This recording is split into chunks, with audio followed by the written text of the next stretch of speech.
The medic's markings went from amber to black in 4 seconds. Dr. Thesane been standing beside me for 3 hours. Composed, professional. The senior medical officer for the Merity delegation. She had treated thermal burns before. She had filed reports on 12 separate incidents involving hot surfaces on Station Kef. 4. She had never seen a living being generate her own species' lethal temperature internally. 37 degrees, she whispered. Constant, without external energy source. The thermal scanner confirmed it. 37.1 degrees Celsius, core body temperature. Sustained. The evacuation began in 6 seconds. What follows has not been declassified. Until now. You'll want to understand how a diplomatic reception turned into a full station-wide medical withdrawal.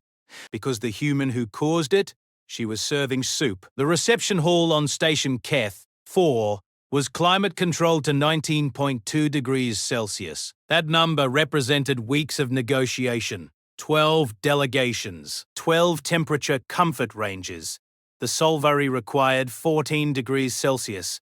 The Drixton preferred 26 degrees Celsius but could tolerate 22 degrees Celsius for short durations. The Maridhi, my species, functioned optimally between 16 degrees Celsius and 21 degrees Celsius. We had landed on 19.2 degrees Celsius, a diplomatic miracle. I was Ambassador Miraval, Merity Diplomatic Corps. My markings, the chromatophore bands across my throat and forearms, shifted color with my emotional state. Calm was amber, concern was crimson.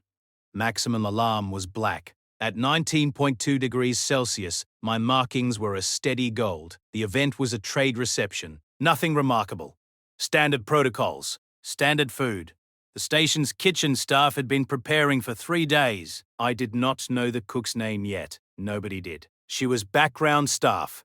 The kind of person you don't notice until something goes wrong. Jessamine Hale entered the hall carrying a tray. I noticed her for one reason. A Merity delegate trade attendant Velas reached out to steady a soup bowl. His fingers touched the ceramic. He recoiled, not a small flinch, a full-body withdrawal. His hand snapped back as if bitten. His markings flashed crimson. Scanner. Surface temperature of ceramic vessel, 74 degrees Celsius. Merity thermal pain threshold, 34 degrees Celsius.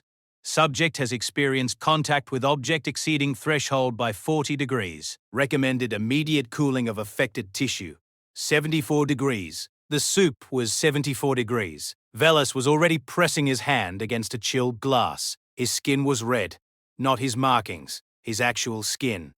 The heat had damaged his dermal layer, and the human was still holding the tray.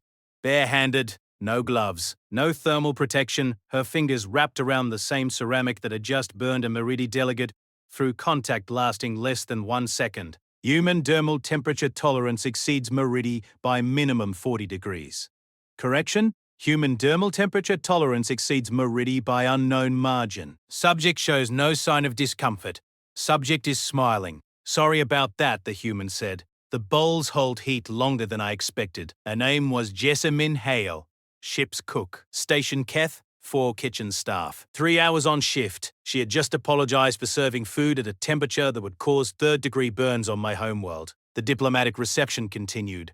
Hale moved through the hall, replacing the soup bowls with fresh ones. Each one steaming.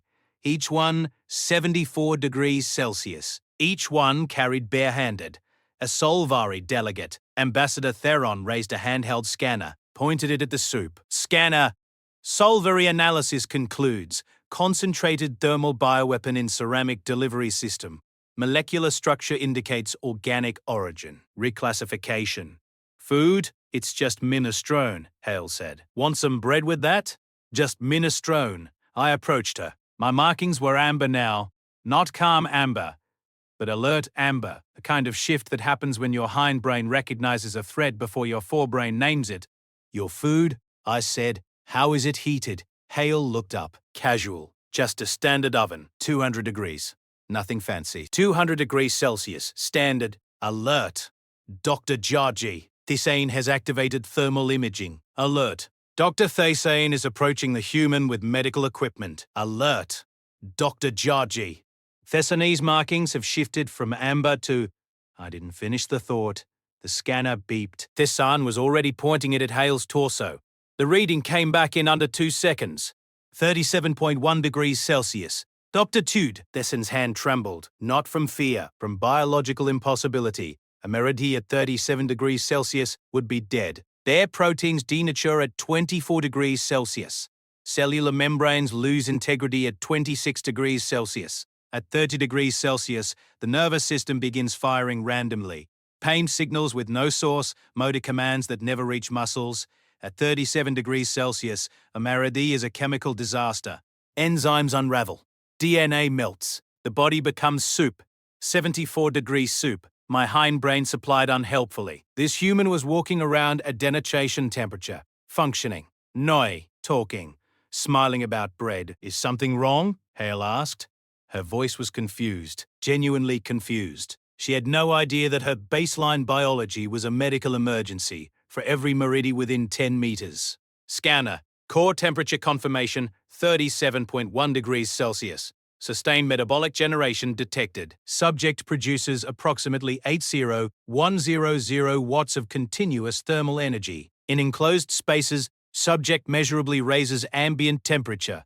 Duration of current exposure, 3 hours. Ambient temperature increase 0.4 degrees Celsius. The scanner beeped again. Scanner, recommendation. Ventilate the room. Recommendation, remove the subject. Recommendation, the device crashed. Too much data, too many impossibilities. Thessan looked at me. Her markings were black now. Not the black of maximum alarm, the black of systems failure. The color of Meridie's chromatophores show when their brain has stopped processing and started just reacting. I need to call my homeworld, she whispered. The evacuation protocol activated at 1947 station time. Dr. Thessan didn't wait for authorization. She overrode the medical system directly. Alerts flooded every console in the reception hall. 3 delegations received automated warnings. Thermal hazard detected. Biological source. Maintain minimum distance of 5 meters. The warnings were about a cook, a woman carrying soup.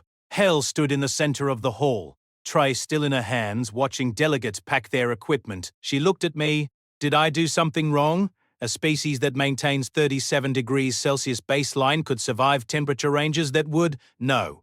I finished the thought this time, because the environmental alert was already populating on my personal console. The station systems had been tracking her for 3 hours. The data was devastating. Earth's recorded surface temperatures ranged from minus 89 degrees Celsius to plus 57 degrees Celsius. A swing of 146 degrees, and humans didn't survive that range despite their biology. They survived because of it. Their 37 degrees Celsius core gave them a buffer, a furnace that never turned off. They could walk through environments that would freeze other species solid or cook them from the outside in because their bodies were already running hotter than most species' fever emergencies. If her body generates 80,100 watts constantly, then in an enclosed environment she's measurably, the environmental system's alert cut me off. The room temperature had increased 0.4 degrees Celsius in 3 hours from one human. 1. Scanner. Extrapolation. A single human in a sealed environment raises ambient temperature at measurable rate. Extrapolation of humans in an enclosed habitat would require thermal regulation systems beyond current Meridie engineering. Extrapolation. Error. Extrapolation. Impossible. Recommend withdrawal. The Meridie delegation withdrew their trade proposal. Not from fear, from the cold realization that any environmental negotiation with Earth required thermal countermeasures we hadn't invented yet. You cannot share a space with a species that runs at your lethal temperature. You cannot breathe the same air when their exhaled breath is 34 degrees Celsius and rising. Jessamine Hale had done nothing wrong. That was the worst part. The reception hall emptied in under 4 minutes. Delegates filed out. Medics ordered the burned Velas to the infirmary. Station security arrived and stood at a careful distance. Someone had briefed them on thermal protocols, and they were following orders they didn't fully understand. Hale was still standing by the serving table. She had started clearing plates. Her bare hands touched each ceramic bowl.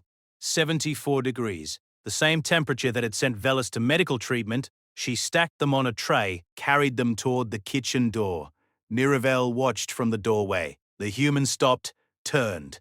So, Hale said, same time next week. Her voice was warm, not warm like a temperature reading. Warm like a person who had just watched an entire diplomatic reception evacuate around her and had decided, with no apparent effort, to assume it wasn't her fault. The markings on Miravel's throat shifted, not to black. Something else. Something the Chromatophore charts didn't have a name for. She doesn't know, Miravel realized. She thinks we finished eating? The reception hall emptied in under 4 minutes. Delegates filed out. Medics escorted the burnt Velis to the infirmary. Station security arrived and stood at a careful distance. Someone had briefed them on thermal protocols, and they were following orders they didn't fully understand. Hale was still standing by the serving table. She had started clearing plates. Her bare hands touched each ceramic bowl. 74 degrees, the same temperature that had sent Velis to medical treatment. She stacked them on a tray, carried them toward the kitchen door. Morelv watched from the doorway. The human stopped, turned. So, Hale said, "Same time next week." Her voice was warm, not warm like a temperature reading. Warm like a person who had just watched an entire diplomatic reception evacuate around her and had decided, with no apparent effort, to assume it wasn't her fault.